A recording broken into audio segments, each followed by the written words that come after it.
ವಿನೋದ ವಾರ್ತೆಗೆ ಸ್ವಾಗತ. ನಾನು ನಾಗಣ್ಣ. ಬಹುಶಃ ಸದನ ಏನಕ್ಕೆ ನಡೆಸ್ತೀವಿ ಅನ್ನೋದರ ಅರ್ಥನೇ ಪಕ್ಷ ಮತ್ತು ಪ್ರತಿಪಕ್ಷ, ಆಡಳಿತ ಪಕ್ಷ ಮತ್ತು ಪ್ರತಿಪಕ್ಷಕ್ಕೆ ಮರೆತು ಹೋದಂಗೆ ಕಾಣ್ತಾ ಇದೆ. ಅಲ್ಲ, ಸದನ ಆರಂಭವಾಗಿ ಹೆಚ್ಚು ಕಡಿಮೆ ಒಂದು ವಾರದ ಮೇಲಾಯಿತು. ಅವತ್ತಿನಿಂದ ಇವತ್ತಿನ ತನಕ ಈ ನಾಗೇಂದ್ರ ಅವರ ರಾಜೀನಾಮೆ ಕೊಡಿಸೋದ್ರಲ್ಲೇ ಪ್ರತಿಪಕ್ಷಗಳು ಪಟ್ಟು ಹಿಡಿದು ಕೂತಿವೆ. ಸದ್ಯಕ್ಕಂತೂ ಯಾವುದೇ ಇದಕ್ಕೆ ಸೊಲ್ಯೂಷನ್ ಸಿಗ್ತಾ ಇಲ್ಲ.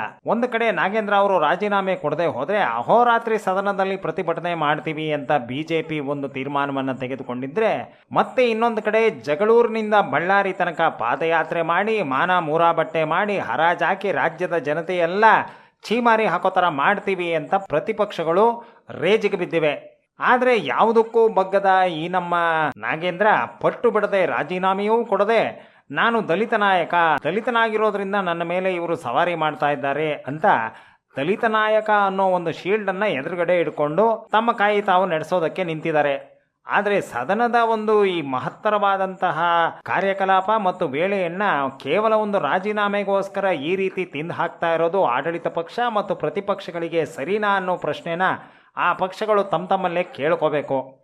ಈ ನಡುವಲ್ಲಿ ರಾಜೀನಾಮೆ ಕೊಡಲು ಬಗ್ಗದ, ಒಪ್ಪದ ಮತ್ತು ನಿರಾಕರಿಸುತ್ತಿರುವಂತಹ ನಾಗೇಂದ್ರ ಅವರು ಮುಖ್ಯಮಂತ್ರಿ DK ಅವರನ್ನ ಖುದ್ದಾಗಿ ಭೇಟಿ ಮಾಡಿದ್ದಾರೆ, ಪರ್ಸನಲ್ ಆಗಿ ಅನ್ನೋ ವಿಚಾರಗಳು ಆಚೆ ಕಡೆ ಕೇಳ್ತಾ ಇದ್ದಾವೆ.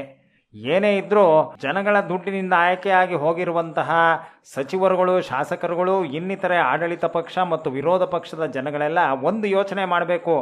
ಜನಗಳ ದುಡ್ಡಿಂದ ಜನಗಳ ಸಮಯವನ್ನು ತಗೊಂಡು ಈ ರೀತಿ ವೇಸ್ಟ್ ಮಾಡೋದು ಎಷ್ಟು ಸರಿ ಅಂತ, ಇದರಿಂದ ಯಾರಿಗೂ ಉಪಯೋಗ ಆಗುತ್ತೆ?